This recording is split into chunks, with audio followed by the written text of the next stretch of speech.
1 करोड़ रुपए की फिरौती और फिर मिली दीपक की लाश। उत्तर प्रदेश की संस्कृति, राजनीतिक संस्कृति और आपराधिक संस्कृति पर रोशनी डालती पेश है ये खास रिपोर्ट। कानपुर का एक्सेस मैनेजमेंट कॉलेज। यहाँ दीपक यादव नाम का एक छात्र की पढ़ाई कर रहा था। दीपक कुशीनगर का रहने वाला था और यहाँ मैनेजमेंट से जुड़े पेशे की बारीकियां सीखने आया था। दीपक की इच्छा थी कि मैनेजमेंट के क्षेत्र में उसकी एक अलग पहचान हो और वो अपने परिवार का नाम रोशन कर सके। दीपक अपने ख्वाब को हकीकत में बदलने के लिए मेहनत कर रहा था और उसकी गिनती अपने मैनेजमेंट कॉलेज के मेधावी छात्रों में थी। परिवार से दूर रहने का दीपक को अफसोस तो था, लेकिन कानपुर में कुछ साथियों ने दीपक को परिवार की कमी कभी नहीं करने दी। ये वो दोस्त थे जिनको दीपक अपनी हर बात बताता था। इन दोस्तों से हर रोज उसका मिलना जुलना होता था। पढ़ाई का तनाव कम करने के लिए दीपक अक्सर इन दोस्तों के साथ घूमने भी जाता था। 15 अक्टूबर सन 2012 को दीपक कॉलेज के बाद अपनी एक दोस्त के साथ था। इस दौरान उसके मोबाइल पर एक फोन आता है जिसमें उसे तुरंत कहीं पर पहुंचने के लिए कहा जाता है। दीपक इस पर अपनी सहमति जताता है और तुरंत अपनी दोस्त की स्कूटी से बताई हुई जगह पर पहुंचने के लिए चल देता है। दीपक को इस बात का जरा सा भी एहसास नहीं था कि 15 अक्टूबर सन 2012 की तारीख में उसके साथ कुछ ऐसा होने वाला है जिसकी कभी उसने कल्पना भी नहीं की थी। आखिर तकदीर दीपक के साथ कौन सा घिनौना खेल खेलने वाली थी। दीपक हर रोज अपने घर वालों से बात करता था, लेकिन 15 अक्टूबर की शाम तक जब उसका फोन नहीं आता है तो घर वाले उसे पलट कर फोन करते हैं, मगर दीपक से बात नहीं हो पाती है। दीपक कानपुर में गुरुदेव पब्लिक पैलेस के पास इनकम टैक्स कॉलोनी में किराए पर रहता था। जब उसके पिता 16 अक्टूबर 2012 को यहाँ पहुँचते हैं तो उन्हें दीपक नहीं मिलता है। इसके बाद एक्सेस मैनेजमेंट कॉलेज जाने पर उन्हें पता चलता है कि दीपक कॉलेज आया ही नहीं। दीपक का अचानक इस तरह से गायब होना किसी को समझ में नहीं आ रहा था। सभी जगह पता करने के बाद भी जब दीपक के पिता को उसके बारे में कोई जानकारी नहीं मिलती है तो वो कोतवाली कानपुर नगर पुलिस को दीपक की गुमशुदगी की सूचना देते हैं। दीपक की गुमशुदगी अब तक रहस्य बन चुकी थी। दीपक के पिता समाजवादी पार्टी के कद्दावर नेता होने के साथ साथ सपा जिला अध्यक्ष भी है। कहीं दीपक की गुमशुदगी उसके पिता की किसी राजनीतिक रंजिश से तो नहीं जुड़ी थी।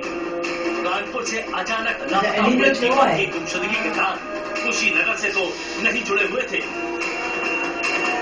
दीपक के पिता की आर्थिक हैसियत भी काफी अच्छी थी। कानपुर में पढ़ाई कर रहा दीपक अपने दोस्तों पर काफी रुपए खर्च करता था और वो खुद अपने पिता के बेहद अमीर होने का जिक्र भी करता था। कहीं ये मामला फिरौती के अपहरण से तो नहीं जुड़ा था। अगर ऐसा था तो दीपक का अपहरण किसने किया था और अब तक उसके घर वालों के पास फिरौती के लिए किसी का फोन क्यों नहीं आया। सत्तारूढ़ दल के नेता से जुड़ा मामला होने की वजह से कानपुर पुलिस पर दीपक की सकुशल बरामदगी का बेहद दबाव पड़ रहा था। पुलिस दीपक की गुमशुदगी से जुड़े हर पहलू को बेहद बारीकी से खंगाल रही थी। आखिरकार दीपक की दोस्त से मिली जानकारी के आधार पर पुलिस को इस मामले में पहली बार कोई सही दिशा मिलती है, जिसके बाद कानपुर पुलिस अपनी जांच इसी दिशा की ओर आगे बढ़ाती है। पुलिस की कोशिशें रंग लाती हैं, लेकिन जब वो मामले का खुलासा करती है तो हर कोई हैरान रह जाता है। पुलिस खुलासे में दीपक की हत्या की हकीकत सामने आती है। हत्यारों की शिनाख्त के आधार पर पुलिस पनकी हनुमान मंदिर के पीछे झाड़ियों में दीपक की लाश बरामद करती है। मगर इस खुलासे पर दीपक के पिता को यकीन नहीं हो रहा था। उनका जवान बेटा अचानक इस तरह उन्हें छोड़कर चला जाएगा, जिसे उन्होंने शायद कभी सोचा भी नहीं था। इस कत्ल के पीछे क्या वजह थी? दीपक अपने घर से इतनी दूर घटना स्थल तक कैसे पहुंच गया? क्या वो कातिल से परिचित था या फिर उसे जबरदस्ती यहाँ लाकर मारा गया था? दीपक के गुनाहगार आखिर कौन थे जिनका खुलासा पुलिस ने किया था? दीपक की लाश बरामद होने के बाद मुकदमा अपराध संख्या 380/2012 में दर्ज इस मामले को आईपीसी की धारा 364, 302, 201 व धारा 34 में तरमीम कर दिया जाता है। दीपक के साथ कदम से कदम मिलाकर चलने वाले उसके 3 साथी इस समय कानपुर जिला कारागार में अपने गुनाहों का अंजाम भुगत रहे हैं, जबकि एक साथी अभी भी फरार है। इस पूरी योजना की साजिश दीपक के सबसे खास दोस्त निशित ने रची थी। निशित कानपुर में पार्क व्यू होटल में किराए पर रहता था और उसने दीपक के साथ ही 2 साल पहले एक्सिस मैनेजमेंट कॉलेज में दाखिला लिया था, जहां फेल होने पर उसने फ्लाइंग सर्विस से संबंधित एक इंस्टीट्यूट में दाखिला ले लिया। दीपक से मुलाकातों के दौरान निशित को उसके अमीर होने की जानकारी मिली। इसके बाद उसने अपने साथियों के साथ इस हत्याकांड का ताना बाना बोल लिया। निशित और अखिलेश नारायण अवस्थी तथा दिलीप ने एक बैकअप प्लान बनाया कि पास में ही जो जंगल है उसी में इसे ऑपरेट करके रखा जाए और बहला फुसलाकर इसे उस जंगल के रास्ते से दूसरी ओर ले जाने का बात बताया। उस जंगल में ले गए और वहां इसे बंधक बनाने की कोशिश की।